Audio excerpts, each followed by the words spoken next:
Okay bye. అయ్యో ఏంటిది ఇలా అయింది, ఇప్పుడు ఎలా? ఈ జిడ్డు మరియు మొండి మరకలు పోవాలి అంటే ఒకటే సొల్యూషన్, సరికొత్త నియో ఫ్రెష్ టచ్ వారి డిష్ వాష్. శుభ్రత మరియు గట్టి నమ్మకం. చూపించడం జరిగింది. ఆ వైజాగ్ ఫైల్స్ పేరుతోటి మొత్తం అసలు వైజాగ్లో ఏ భూములు నాయకులు అన్యాక్రాంతం చేసుకున్నారు, అటు రూరల్ ఏరియాలో ఏం జరిగాయి, అలాగే విశాఖ అర్బన్ ఏరియాలో ఏం జరిగాయి. చివరికి అక్కడ ఇన్ఛార్జిగా ఉంటే ఆయన మన భీమిలి నియోజకవర్గంలో ఉన్న తర్లువాడ కొండ ఏదైతే వాళ్ళ కుమార్తె పైన ఏదో ఇన్స్టిట్యూట్ పెట్టాలని చెప్పని అఫిషియల్గా కలెక్టర్లని లేకపోతే అందరినీ వెళ్ళి చూడాల్సిన దాన్ని ఏకూజామున ఎవరికి తెలియకుండా అత్యంత రహస్యంగా మరి ఆ కనీసం స్థానిక నాయకులు కూడా తెలియకుండా పోయి చూసి వచ్చి దాంట్లో కూడా వివాదాల్లో చిక్కున్న విషయం మనకు గుర్తుంది. అలాగే గీతం కాలేజీ లాంటి వాటిని కానీ లేకపోతే తెలుగుదేశం పార్టీ నాయకులు లేకపోతే ఇతర వ్యక్తులకు సంబంధించిన భవనాలు కూల్చివేత కావచ్చు. చివరికి మా భీమిలి కార్యాలయం దగ్గర నుంచి మాకు మా అల్లుడికి సంబంధించిన ఫామ్ హౌస్ ఉంటే దాన్ని కూడా కూల్చేసిన విషయం, భీమిలి ఆఫీస్ కూడా కూల్చేస్తామంటే ఆ కోర్టు ద్వారా దాన్ని స్టే తెచ్చుకోవడం జరిగింది.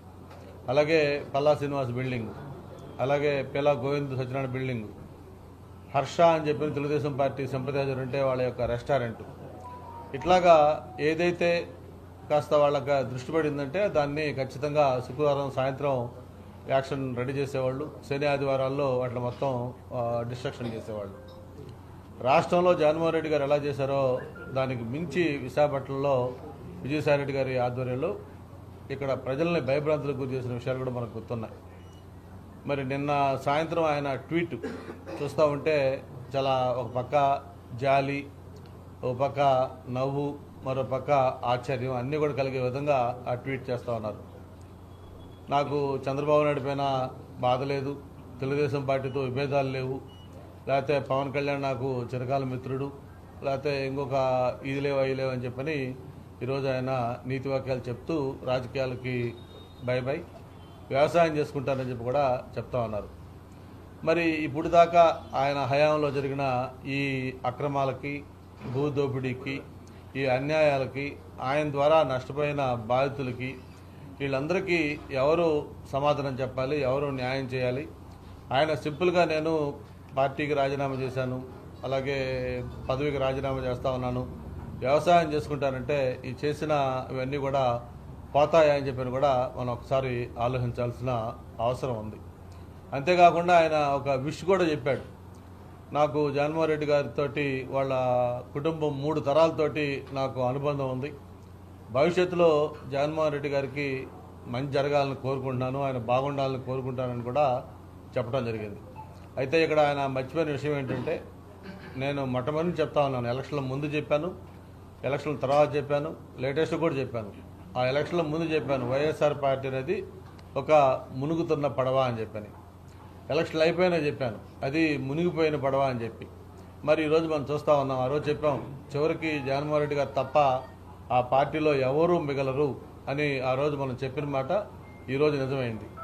మరి ఒక రకంగా చెప్పాలంటే జగన్మోహన్ రెడ్డి గారికి మరి ఆత్మ పరమాత్మ, ఆయన A1 A2 ఒక నీడ లాంటి వ్యక్తి, ప్రతి నేరంలోనూ ప్రతి యాక్టివిటీలోనూ ఆయనతో పాటు భాగస్వామ్య వ్యక్తి. అటువంటి వ్యక్తి కూడా ఈరోజు పార్టీకి అలాగే పదవికి రాజీనామా చేసి దూరంగా జరిగిపోతున్నా అంటే ఇది ఆరంభం కాదు. గతంలో చాలా జరిగాయి, చాలామంది ఎంపీలు రాజీనామాలు చేశారు. మోపిదేవి వెంకటరమణ గారు చేశారు, కృష్ణయ్య చేశాడు, అలాగే బేదా మస్తారావు చేశారు, ఇంకా రేపంబాబు మళ్ళీ మన అయోధ్య రామరెడ్డి గారు అంటా ఉన్నారు, మన జిల్లా నుంచి ఒక రాజ్యసభ సభ్యులు అంటా ఉన్నారు, ఇట్లా రకరకాల పేర్లు చెప్తా ఉన్నారు. వీళ్లతో పాటు అలాగే ఓడిపోయిన పాత నాయకులు, మంత్రులు, బాలినేని శ్రీనివాసరెడ్డి గారు కావచ్చు, ఉదయభాను కావచ్చు, ఇలాంటి వాళ్ళు. అలాగే విశాఖపట్నం తీసుకుంటే మన భీమిలి ఇన్ఛార్జి ఉన్న అవంతి శ్రీనివాసరావు రాజీనామా చేశారు. ఇట్లా రోజు పేపరు తెరిస్తే ఏదో ఒక రాజీనామా, పార్టీకి బై బై చెప్తున్న వార్తలు మనం వింటా ఉన్నాం.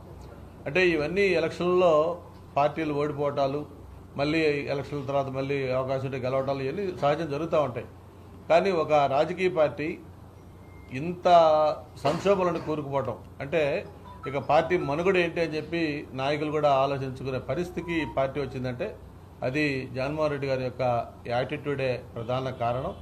మరి ఈరోజు జగన్మోహన్ రెడ్డి గారు ఏదైతే వైఎస్ఆర్ పార్టీ ఉందన్నది అది అనేది గతంలో చెప్పినట్టుగా అది ఒక చరిత్రలో మిగిలిపోతున్న పార్టీ. ఆయన ఎన్ని మాటలు చెప్పినా, ఎన్ని వాళ్ళ నాయకులు మిగిలిన ఒకరిద్దరు ఏదో ట్వీట్లు చేస్తున్నా సరే ప్రజల్లో ఈరోజు వైఎస్ఆర్ పార్టీ అంటే దానికి మొత్తం నిజ స్వరూపం బయటపడిపోయింది. ఒక పక్క స్టీల్ ప్లాంట్కి మొన్ననే ఒక రివైవల్ ప్యాకేజ్ ఇచ్చారు, దాదాపు 12,000 కోట్లు.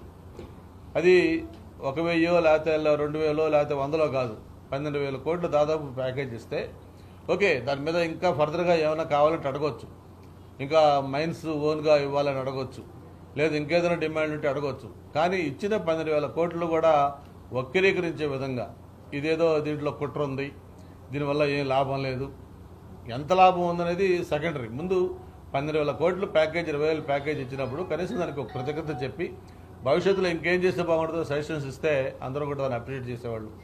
కానీ ఈ వైఎస్ఆర్సీపీ నాయకులు ఏదో చెప్తారు కళ్ళుండి చూడలేని కబోతుల్లాగా, మరి చేస్తున్న ఈ కార్యక్రమాలను కూడా అప్రిషియేట్ చేయలేక మరి ప్రభుత్వం వచ్చిన వెంటనే మనం చెప్పడం జరిగింది. చంద్రబాబు నాయుడు గారు ఏదైతే విజయనగరం జిల్లాలో ఉన్న మ్యాంగనీస్ గనులు ఉంటే ఆ గనుల్ని లీజు పొడిగించడం జరిగింది.